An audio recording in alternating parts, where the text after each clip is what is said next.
कोल्हापूर आगारामध्ये सुरू झालेल्या शिवाई या आधुनिक इलेक्ट्रिक बसमुळे प्रवाशांना अधिक आरामदायी, सुरक्षित आणि पर्यावरणपूरक प्रवासाचा अनुभव मिळणार आहे, असे प्रतिपादन राज्य नियोजन मंडळाचे आमदार राजेश क्षीरसागर यांनी केले। शिवराज्याभिषेक दिनाचे औचित्य साधून महाराष्ट्र राज्य मार्ग परिवहन महामंडळाच्या कोल्हापूर आगारात आज अत्याधुनिक शिवाई इलेक्ट्रिक बस सेवेच्या लोकार्पण आमदार क्षीरसागर यांच्या हस्ते करण्यात आले। यावेळी ते बोलत होते। स्वच्छ प्रवास आणि हरित प्रवासाचा संदेश देणाऱ्या या उपक्रमामुळे एसटी महामंडळाच्या सेवेत तांत्रिक आधुनिकीकरणाचा आणखी एक मोठा टप्पा गाठला जाणार आहे। वाढते प्रदूषण आणि इंधन खर्च यावर उपाय म्हणून इलेक्ट्रिक बस सेवा महत्त्वाची भूमिका बजावणार असल्याचे मानले जात आहे। आज शनिवार 6 जून रोजी दुपारी 12 वाजता कोल्हापूर आगार येथे हा लोकार्पण सोहळा पार पडला।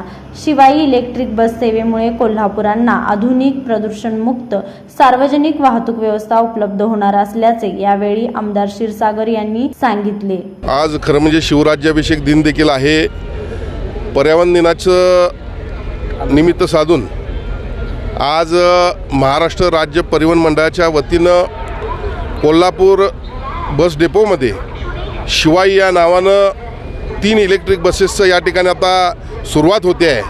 मला वाटतं पुणे आणि तिन्ही पुण्यालाच आपण आज पहिल्यांदा या ठिकाणी सोडतोय। हा पहिला टप्पा आहे। खऱ्या अर्थानं पर्यावरणपूरक हे संपूर्ण जग व्हावं यासाठी संपूर्ण जगामध्ये प्रयत्न होत आहेत आणि त्यातला एक महत्त्वाचा भाग म्हणून आमच्या एसटी खात्यानं सन्माननीय मुख्यमंत्री यांच्या मार्गदर्शनाखाली सर्व गाड्या इलेक्ट्रिकल व्हाव्यात यासाठी प्रयत्न सुरू केलेले आहेत। यामध्ये प्रामुख्यानं जे होणारं प्रदूषण आहे ते नियंत्रणात येणारच आहे आणि त्याचबरोबर आज जर पाहिलं तर अत्यंत चांगली सेवा एसटीच्या वतीनं देण्याचा या ठिकाणी आमचा मनोदय असल्याचं या ठिकाणी दिसतंय।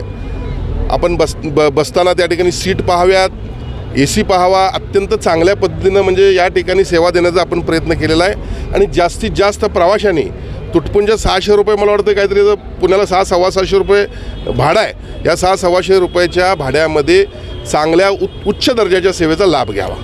दादा, भविष्यात देखील अशा बसेस वाढवण्याचा काय मनोदय राज्य शासनाचा आहे का? एकूण आता 2000 बसेस महाराष्ट्र राज्यामध्ये सुरू असल्याचं मला कळतं आणि 5050 ना 5150 म्हणजे 5150 बसेस संपूर्ण राज्यामध्ये या ठिकाणी आम्ही या लागू करणार आहोत आणि त्यामुळं पुढच्या काळामध्ये हायवेवर देखील जाताना प्रदूषणमुक्त हायवे झालेला आपल्याला पाहिजे। या सोहळ्याला विभागीय वाहतूक अधिकारी अनिल महत्तर, आगार व्यवस्थापक गणेश कोळी, प्रमोद तेलवेकर, स्थानक प्रमुख मल्लेश विभूते, वाहतूक निरीक्षक दीपक गारगे, नियंत्रक राकेश कांबळे यांच्यासह अधिकारी, चालक, वाहक, प्रवासी मोठ्या संख्येने उपस्थित होते। आविष्कार इन्फ्रा तुम्हाला देत आहे विविध लोकेशन्सवर NA प्लॉट्स आणि प्राइम फ्लॅट्सचे प्रोजेक्ट्स। नंदिनी जाधव नगर, शांत निवांत कोल्हापुरात घर म्हणजेच नंदिनी जाधव नगर। मल्हार रामगिरी, तुमच्या स्वप्नातील बंगल्याची पहिली पायरी।